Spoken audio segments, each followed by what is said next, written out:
মাত্র 5 মিনিটেই তৈরি করা যাবে এমন একটি স্বাস্থ্যকর দই ফ্রুট কাস্টার্ড রেসিপি শেয়ার করলাম আপনাদের সাথে।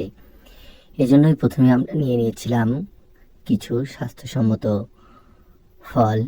নিয়ে নিয়েছিলাম আমরা আঙ্গুর ফল, খেজুর, কলা, কিশমিশ, কাঠবাদাম, স্ট্রবেরি।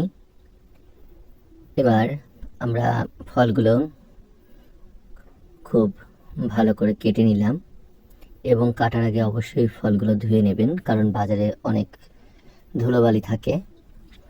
এবার আমরা দিয়ে দিলাম টক মিষ্টি দই, দিয়ে দিলাম স্বাদ মতো চিনি, যে যেমন খাবেন, যেহেতু দইটা টক মিষ্টি চিনির পরিমাণ একটু কম দিলেই সব থেকে বেশি ভালো হয়। এবার আমরা দইটা ভালোভাবে ফেটিয়ে নিলাম। বন্ধুরা, এটা শরীরের জন্য অত্যন্তই স্বাস্থ্যকর এবং একটি পুষ্টিকর সম্মত খাবার।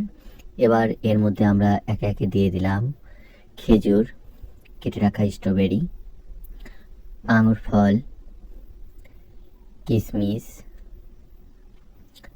কলা, কাঠবাদাম। এবার আমরা প্রত্যেকটি উপাদান খুব ভালোভাবে মিশ্রিত করে নিলাম।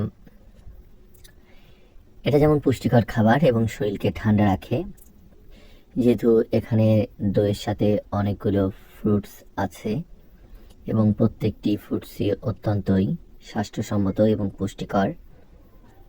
আপনারা খুব অল্প সময়ের মধ্যে আপনাদের বাচ্চাকে এমন একটি সুন্দর দই ফ্রুট কাস্টার্ড তৈরি করে দিতে পারেন।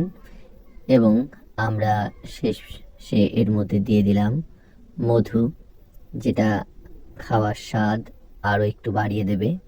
বন্ধুরা, তৈরি হয়ে গেছে আমাদের দই কাস্টার্ড রেসিপি। আমাদের এই চ্যানেলটি ভালো লেগে থাকলে অবশ্যই সাবস্ক্রাইব করবেন।